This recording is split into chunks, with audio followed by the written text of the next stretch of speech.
book that you can use to grow your online tutoring business. Each video that I create is going to be accompanied by an actual video of Russell Brunson teaching some of this stuff. It's really cool. I'm really excited to be putting it there, but you should know up front that there's no way that I can teach everything from the book in this format. So if what you see is interesting, you should definitely start applying it, because the way I'm teaching it, you should be able to start doing this stuff right now. But if you want to learn more, and I hope you do, you should definitely get the book. There's a link below. When you click the link, you'll go to the website. You can get the book for free. You just pay shipping, and it's fantastic. I've already listened to the book twice in the last week, just the audiobook, because as I'm recording this, the book hasn't shipped yet.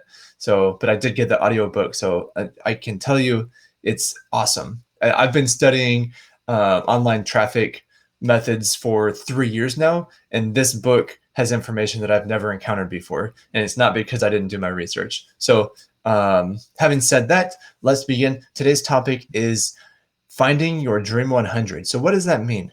You may or may not have heard of this concept before. It's been talked about by a lot of people.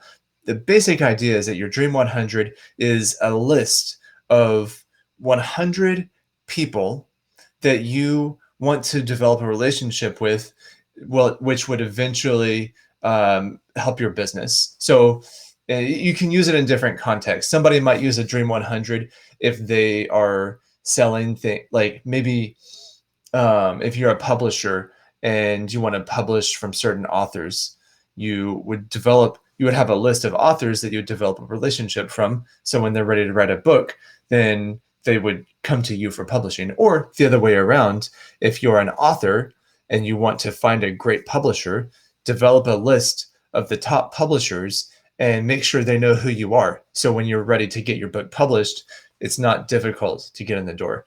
So when it comes to tutoring, let's bring up the presentation.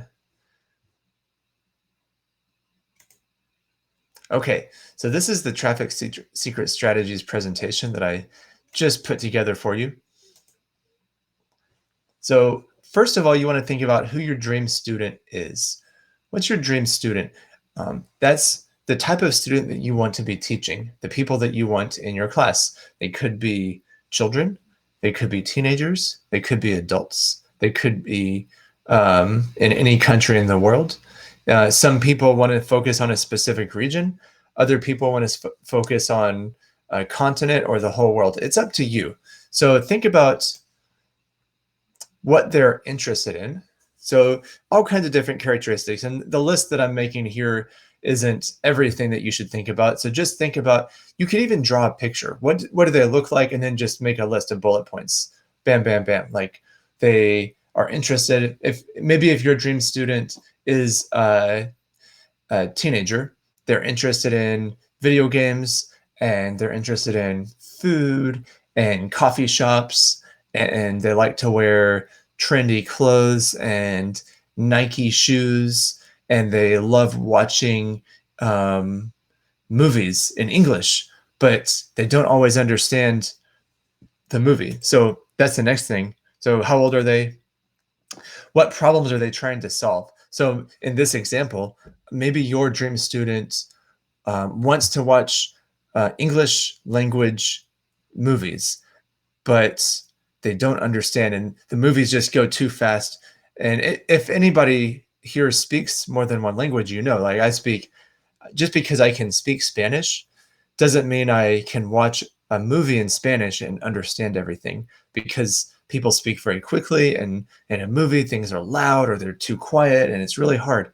And so if I was looking for an English or for a Spanish tutor, maybe I would want somebody to help me to understand movies better. But for you have to decide what problem they're trying to solve in this context. And the way you would think about this is, as a teacher, what do you like to teach?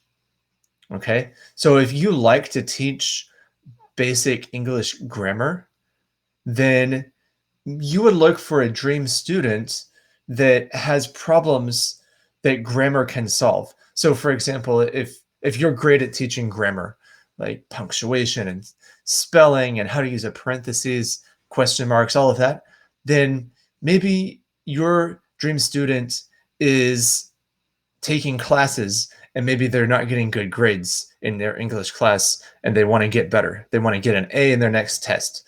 So you would say you would be looking for students that want to get an A on an English test. That would be their problem. And you could offer them a solution by focusing your lessons around grammar. Maybe somebody else is looking for students that just want to get better at conversational English.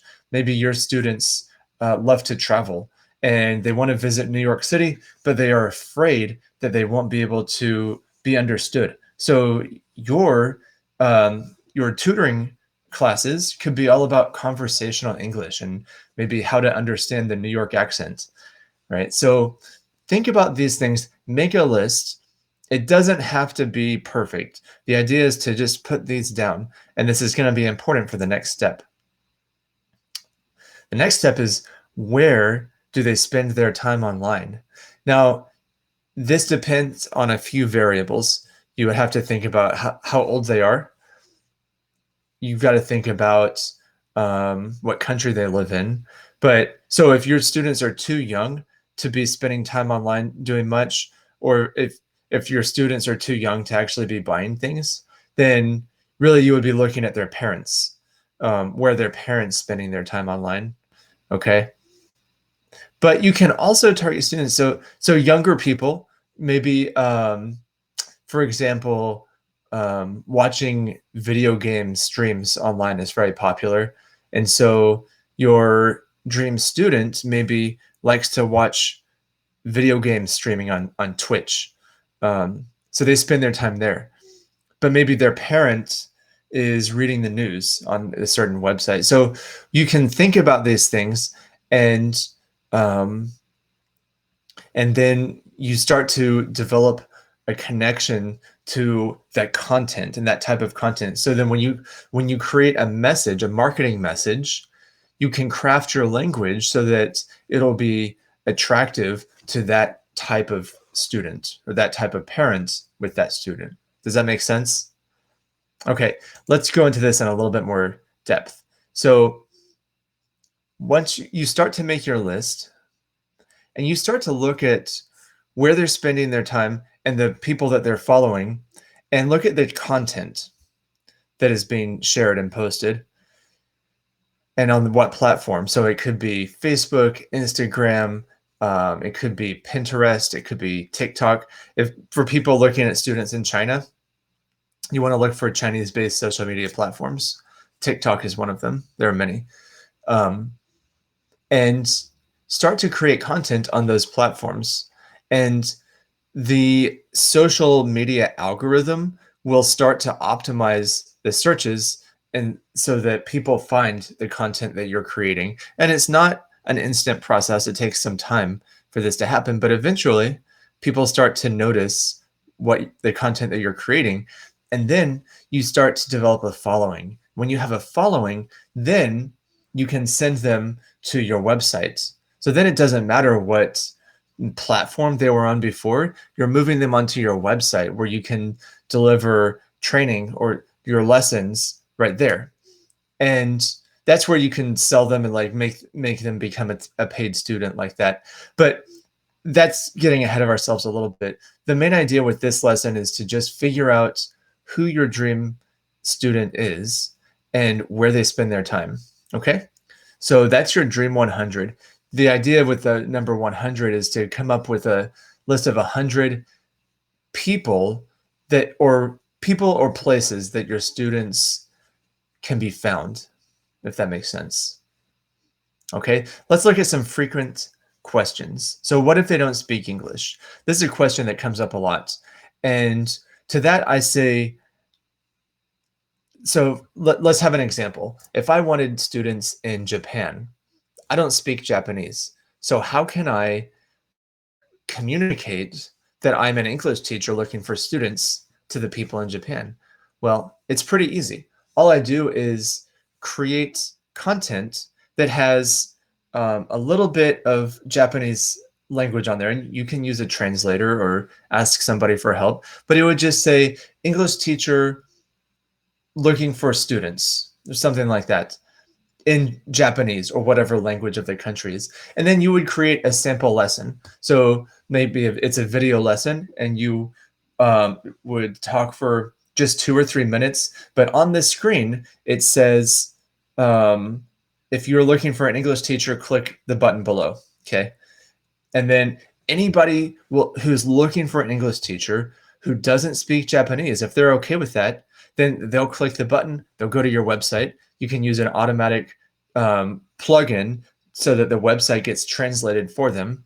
And then they can watch your video content on the website. They decide if they want to hire you as a teacher, and they click the button and pay you. So it's pretty simple. And the question, what if they aren't on Facebook?